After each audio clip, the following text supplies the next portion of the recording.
एक बहुत बड़ा जालिम बादशाह था जिसका नाम हिरण्यकश्यप था। उसको भगवान ब्रह्मा ने उनको वरदान दिया था कि तुम ऐसा करो कि ज़मीन पर जाओ, तुमको आसमान से, ज़मीन से, दाएं से, बाएं से कोई नहीं मार पाएगा।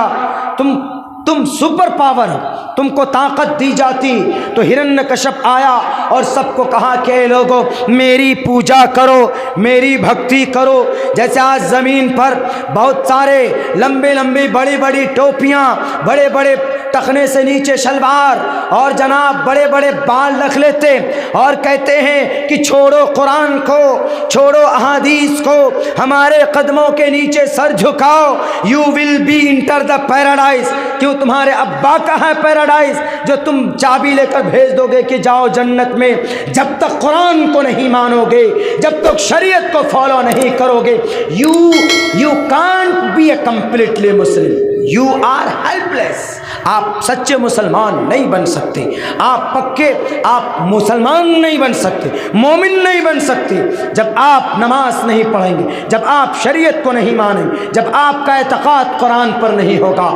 मेरे भाइयों, क्या कहा हिरण्यकश्यप ने? मेरे सामने सजदा करो, मेरे सामने अपनी मुकद्दस पेशानी को झुकाओ।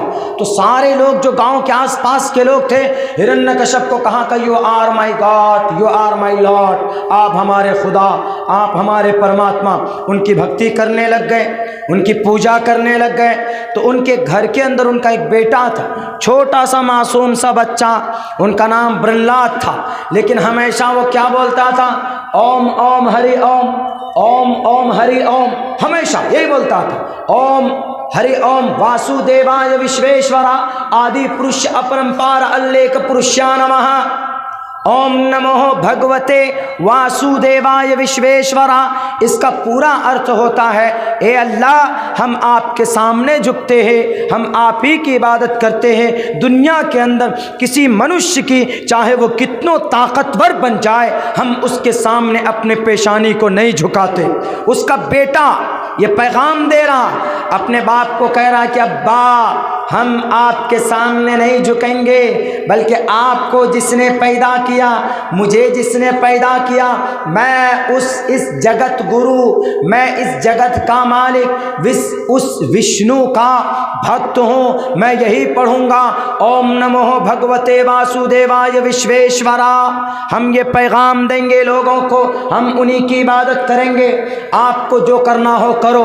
तो जब इसके बाप हिरण्यकश्यप ने देखा कि इसका बेटा है इसकी बगावत में उतर आया है, तो फौरन अपनी बहन को बुलाता है, गांव के कुछ लोगों को बुलाता है, कुछ सपेरे को बुलाता है और कहता है कि उठाओ इस मासूम से बच्चे को और जहर जाकर सांप के खान में डाल दो। इसको डाल दिया जाता है, वहाँ पर इसकी प्रोटेक्शन की जाती, इसकी हिफाजत हो जाती, वहाँ उसको सांप नहीं डस पाते। एक रोज़ फिर ऐसा करता है कि कढ़ाई में पानी डालकर उसको उबालते। पानी इतना उबलता है कि अगर पत्थर भी डाल देता तो पत्थर गल जाते आग से, अंगारे से।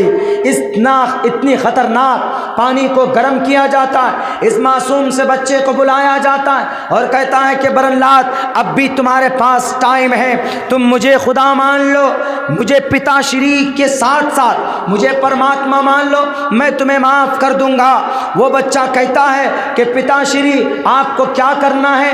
आपको मुझे मारना है, आपको मुझे ज़िबा करना है, आपको मुझे ख़त्म करना है, तो सो आप कीजिए, मैं आपका पुत्र हूँ, लेकिन आपके पुत्र से पहले मैं उस विष्णु का एक मनुष्य हूँ जिसका विषय है इस धरती के ऊपर, उसी की इबादत की जाए। आपको जो करना हो कर लीजिए, मैं तैयार हूँ। इस पानी में डूबना है, इस कढ़ाई में जाना है तो मैं जाने के लिए तैयार हूँ। आपको जो करना हो कर लीजिए, आपकी इच्छा पूरी हो जाएगी।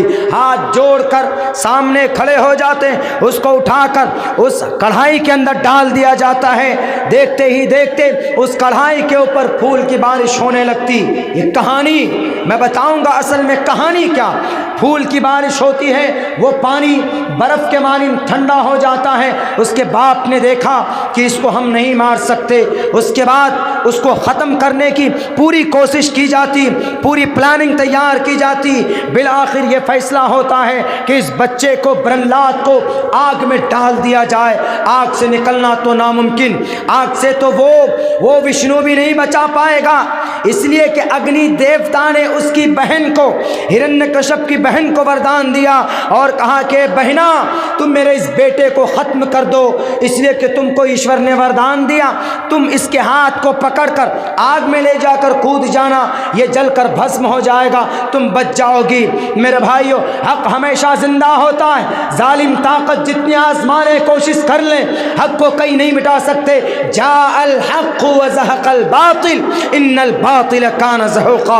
बीबी सुमैया को जिस तरीक़े पर अबू जहल ने कहा था कि तुमको ईमान प्यारा है या अपनी जान प्यारी है, बीबी अबू सुमैया ने कहा अबू जहल से कि अबू जहल तेरे पास ताकत है तो आजमा ले, मैं तैयार हूँ तेरे ताकत और तेरे मजालिम को बर्दाश्त करने के लिए। सामने डटकर खड़ी हो जाती, लेकिन उन्होंने कहा कि 1450 साल बाद में आने वाले जवानों, 1450 साल बाद में आने वाले कौमों, उम्मत मुस्लिमा के लोगों, अगर तुम्हें जलाकर भस्म कर दिया जाए, अगर तुम्हारे जिस्म को काट कर टुकड़े कर दिए जाएं, लेकिन अल्लाह की ज़ात के साथ समझौता मत करना, किसी को शरीक मत करना, अपने अकीदे के अंदर किसी को दाखिल मत करना।